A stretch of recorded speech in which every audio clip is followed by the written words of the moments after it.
Well, since it's a holiday week, I thought maybe we could do something a little bit different. How about a behind-the-scenes look at what it takes to make a Wood Whisperer video come to life? We're now in our 18th year of making woodworking videos, and most of that time was spent in a garage.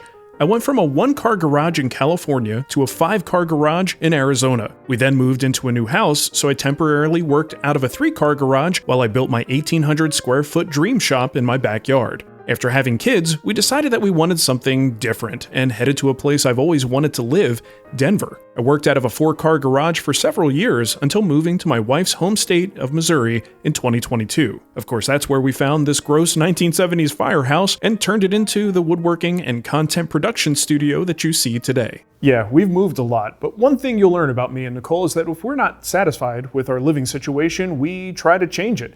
The thing is, I think we're going to stay put for a while here. We can't keep moving our kids around like that, and we have a commercial space now. That's something we never would have been able to do in Denver. We just wouldn't have been able to afford it. So overall, I've been very happy with the shift to a commercial space. I head out of the house every morning and take a short 10-minute drive to the shop in beautiful Flint Hill, Missouri.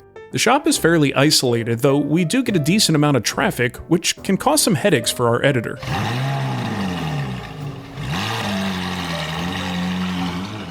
Every morning, Oreo is there to greet me after a long night of mischief, or if he spent the night in the shop, he says hi-bye and goes out to murder some wildlife. I made it clear when we got this cat that I'm not a cat person, but this cat is way more dog-like than any cat that I've ever met, and as many of you know, he's really become the star of the show. Most people watch for Oreo now and just tolerate me to get their fix. I usually take the first hour or so to make some coffee, answer a few emails, touch base with my editor Todd, who lives in Texas, and then do some meditation and stretches.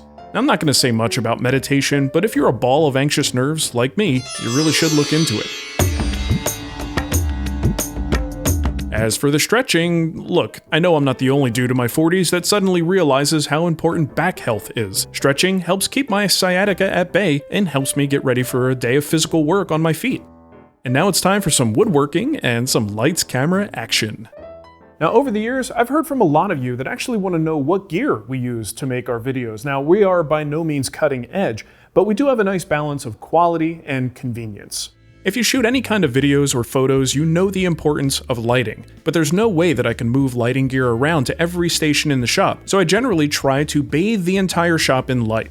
At the front of the shop, we have some natural light coming in through the small windows. It's not much, but it does influence the color temperature, so I need to be careful when filming there. On the ceiling, we have lots of LED fixtures from American Green Lights. They're 5000K, and they do a pretty good job making sure that we have a pretty well-lit shop, but all that light is coming straight down. Overhead lighting is pretty unflattering, and if there's anything I'm concerned about, it's my appearance. Now, to combat that, we've got an Aperture 600X with a large diffuser that broadcasts light across the shop and does a nice job of filling in shadows. It's also mobile in case I need to move it, but most of the time it just stays right where it is. For some additional light coming in from the other direction, the back of the shop, and to sort of act like a hair light when doing speaking segments at the bench, I've got a couple of Barina LED light strips. By the way, if American Green Light fixtures are a little rich for your blood, these Barina shop lights are fantastic for the price. I actually use them in my garage at home, and they're awesome. I'll put a link in the description if you want to pick some up. Sound is also important when you're in a large space like this with high ceilings and cinder block walls. Acoustic treatments are essential. So I have a bunch of absorption panels mounted up near the ceiling. Even when you don't film like I do, acoustic panels will make a huge difference in the general comfort of the space. Echoes suck, and machine noise is amplified by bad acoustics. I have a video on making these panels if you want to make some for yourself. My primary camera is a Canon C70 with a 24-105 lens. It's a 4K camera, but we currently produce all of our videos at 1080p. This is actually a good strategy as it allows Todd to punch in or slightly reframe a shot when needed. It's also what allows us to make YouTube-style videos because apparently people lose interest if you don't keep moving around and cutting every second of silence because ain't nobody got time for silence.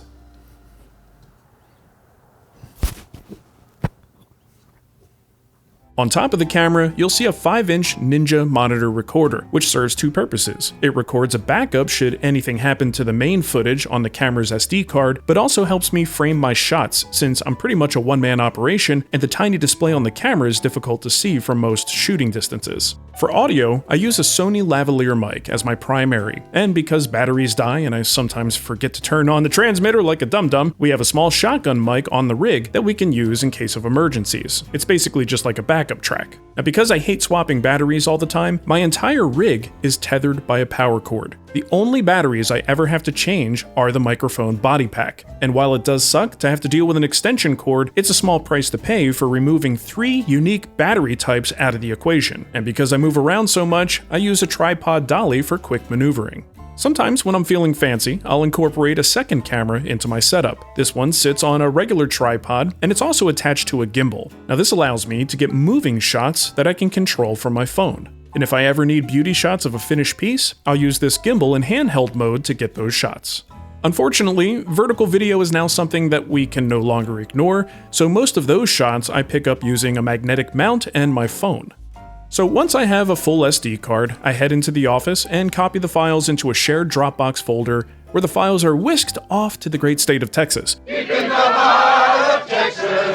These large 4K files can take a while to upload, but eventually they land in the capable hands of our editor Todd, who's been with us for about 6 years now. What's nice about this setup, in spite of the inconvenience, is that after the upload, we'll have at least 2 copies of the footage in 2 different locations. All I can say is, we can't get fiber at the shop soon enough. I still do some minor edits myself, mostly for the vertical stuff, while Todd focuses on regular Wood Whisperer content and our guild courses. I do all of my work on a Mac Studio with Final Cut, and Todd uses a beastly Doghouse Systems PC with Premiere.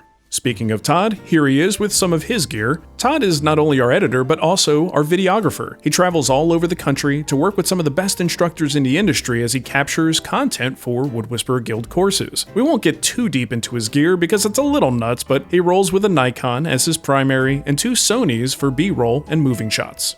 Now when it comes to doing a live stream, the setup is a little bit different. Every Friday, my wife Nicole and I do the Woodworking morning show, in case you want to check it out. I'm just telling you what I heard. It was in California. Okay. What, they don't have Christmas in California? For that, we use an older Canon 80D that connects directly to a Mac Pro laptop. Audio is captured via 2 wired lavalier mics and a Focusrite Scarlett USB audio interface. We run a Cat6 cable directly to the laptop to bypass any issues with Wi-Fi, and the software we use is a Mac-specific program called Ecamm Live.